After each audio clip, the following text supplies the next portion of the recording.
Yo, what's up mga ka-Doy TV Sports, mga ka-Vancouver Grizzlies?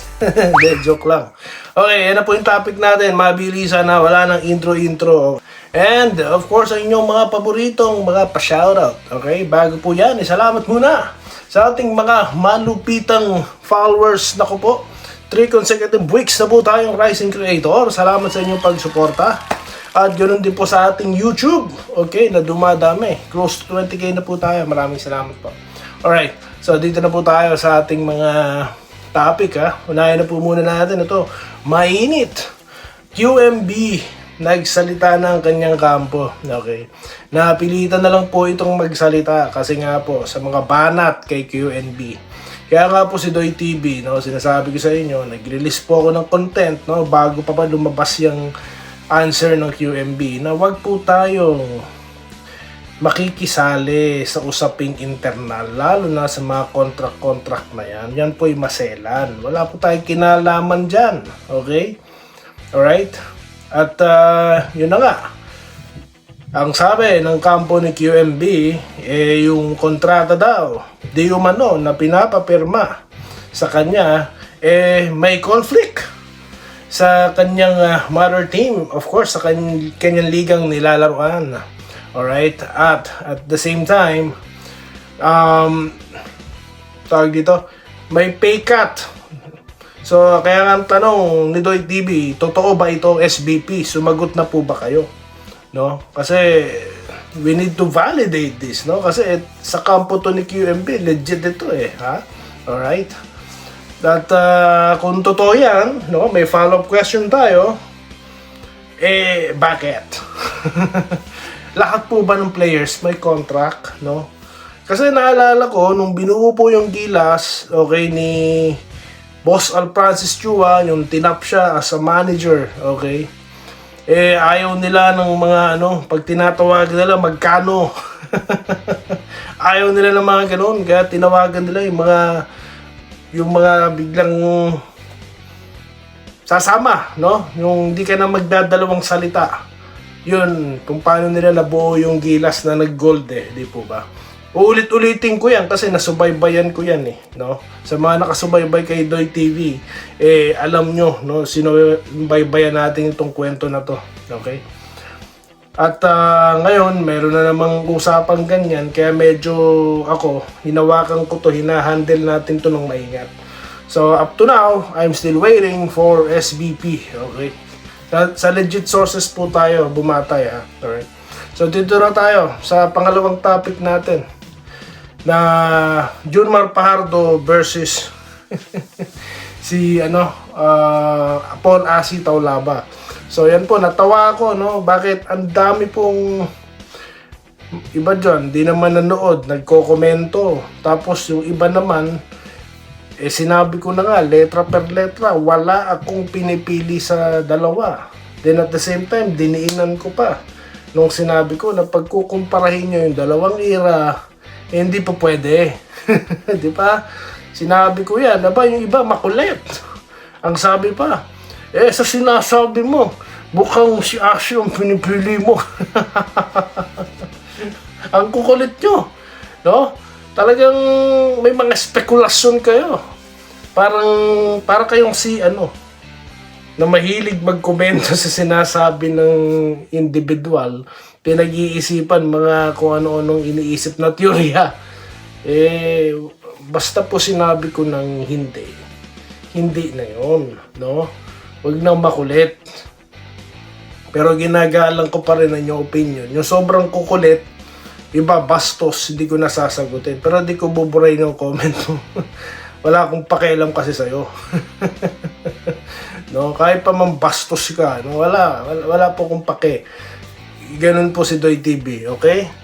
So, salamat po sa mga nakisali dyan sa ating comment section, no? Nagpapasalamat si Doy TV.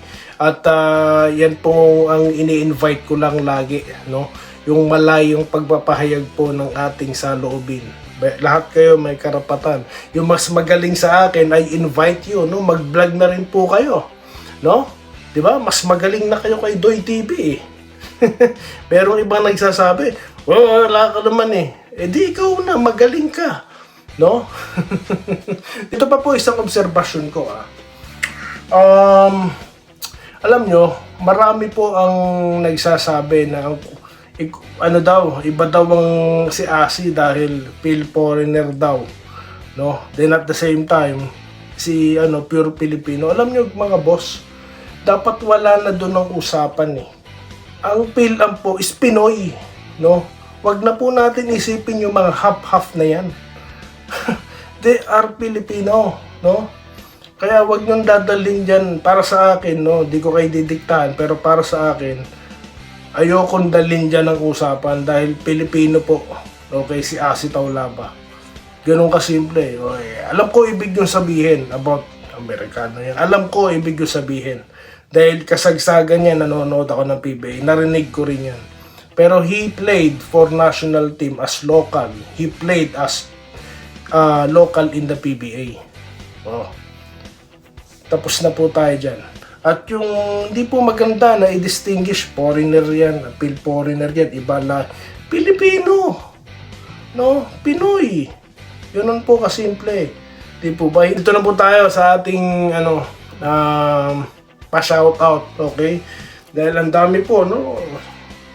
Marami po palang nagpe-personal message kay Doy TV. Maraming salamat po sa inyo, ha? Hindi nyo lang po alam na talagang sobra na pong umaapaw ang ating comment section. Nagpapa-shoutout. Katulad po ni Jose Marie Manzanilla na ikaw ang number 1 vlogger na pinapanood. Naku, maraming salamat po. No? Mabuhay po kayo. No? Okay, hindi kayo naliligaw. Ito po si Sir Joseph Pineda na pinagtatanggol ang kanyang paninindigan sa Facebook. Okay? Sir, maliwanag naman yung sinabi nyo eh. Yung natawa ko dun sa isang nag-comment sa'yo eh. Nahihinaan siya sa mga player na binanggit mo. Sumagot na nga ako, sumama na ako sa conversation. Mga former national team niya mga sinasabi mong mahihina. Ay nako. Ganun lang talaga sir, no? Hindi lahat po ng tao tawag dito, sasang-ayon, no? Ako, nirerespeto ko naman din, no? Ito, Jonathan De Castro, idol, tama sinabi mo, realidad.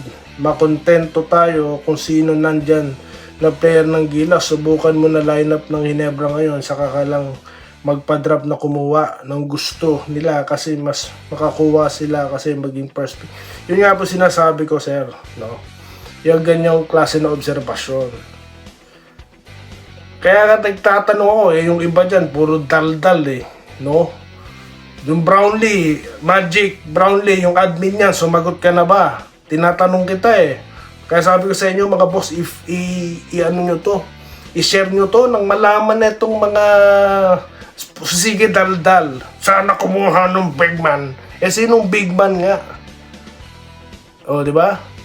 Kung hindi rin lang pantapat kay John Marian, ano pang pinag-uusapan nating big man na naman na yan? Kinuha na nga si Rosario sunod na kinuha si Torres. Si Slaughter lang ang pwedeng pantapat kay John Mar. Pero ano bang usapan dyan? Di po ba? So yun lang. Maliban kay Slaughter, wala na po ako naiisip na ibang big man na pwedeng kunin sa ngayon. Kaya kung wala rin lang sa ngayon, ba't ka pa kukuha? Ganon kasimple. Di po ba? Di na kay Sir Lawrence Cureg. Nag-hello. Kailan laban ng Gilas? Sa na po, this coming, tatandaan ko yung petsa no? Alam nyo guys, malapit ko nang buksan yung aking bagong meta ha. Kasi yan may mga tanong na gusto kong sagutin Mag-unboxing ako ha. Panonoorin nyo ba? Kung pansin nyo, matagal na walang meta kasi nag-upgrade si Doy TV. Para po yung mga ganitong tanong, automatic tatanungin natin si Meta. Ako lang naman nagpauso nun dito Meron bang gumagawang vlogger niyan? Wala, puro sila yung iba dyan, puro sugal na lang Dito tayo kay Corazon Alberto, nag-good day, salamat po. Enrique Rivero, Nag-good day, comment lang ako sa Gilas. Good luck. Shoutout po, Clodoaldo Prasdilla. Good evening, Idol Doy TV. Sa inyo, kami nagtitiwala. Okay, walang fake news, di tulad ng mga vlog na puro kasinungalingan lang ang mga sinasabi nila. Kaya nga po siguro rising creator tayo for the past week. Dahil po sa inyo, no? Dahil ako po, no? Sabi ko nga po, noon pa, sila Sir Archie lang nakikinig sa akin. Wala akong pakialam, isa, dalawang viewer, basta walang fake news. Bawal ang fake news, okay? Kahit walang manood, walang pake. Isang vlogger dyan, wala na, napansin nyo, no? Alam ko kung bakit. Dito tayo kay Carlito Bulima, Good Day Doy TV, walang Kai at QMB. Yun na nga po susuportahan dapat. Wenceslao Hapon, nagugod. Pimbos Doy TV, okay lang yan. Nandyan si Edo, matangkad din naman. Sinagupa nga natin ng China, tinalo natin. No, dapat ang mindset na lang natin, palakasin na lang natin yung loob natin. No? Kaya yan. Kaya nga sabi ko nga, no, ang ini-invite ko sa marami, wag na nating pansinin pa yung mga kung ano-anong internal, di ba? Sa Reels po, marami akong pinopost sa Reels, ng mga 2 minutes, 3 minutes videos, no? Okay. Binerba Java, no Kai, no KMB, no problem. Nandyan naman si Baldi at JDL. Salamat po sir, ma'am. Ingat po kayo. Joel Bentino. Malakas ang kalaban. Wala Di natin sila masisisi. No? Ayoko nang magsisihan kung sino. Kasi wala. Hindi naman nagsasalita SBP. Di ba? Mahirap na magsalita. Okay? Kaya nga tayo nakaantabay sa legit sources, sa facts. Di kung kani-kanino dyan, no? Rolando Bibora, di kung kayaw, palitan. Pag natalo, okay. Pag nanalo, pwede kahit wala sila. Tama po kayo dyan. Vincent Nava, salamat po. Gillian Katukod, kung wala ang inaasahan, wala talaga magagawa. Pero kailangan galingan ni Baldomaro at sino po to? Para may laban. Okay, hintay lang tayo next drop, sabi ni Ma'am Mary Bioso. Robert Keviab, welcome to Gilas, Balti in 1 JDL, okay? Archie Makirang, salamat po. Jubencio Corlet, pwede si Taulaba, big man. Okay, noon, lagi itong suki ito sa national team natin. Anyways, dito po tayo kay Blastico Monares, Abay Edo Tamayo at Balti, sapat na, ilalim. JB Yusam Perez po. Malawak po usapan. Magla-live po tayo mamaya, ha? Okay, nandyan po ba kayo? Ito-try ko po isama ang Facebook sa live. Okay? Pwede po ba yon? So mamaya magkakaalaman, baka mag-live din tayo sa Facebook, ha? Sige, yung mga basher ni Doy TV, papasok kayo dun, ha? I-inviting you. Usap tayo. Yun lamang po guys, maraming salamat sa patuloy na nagko-comment. Next na po ang content natin. May bagong mga pa-shoutout. Salamat po sa inyo lahat. Mag-ingat po kayo, ha. Have a good day guys. Salamat po sa panonood. Subscribe na para sa mga susunod na basketball at boxing videos.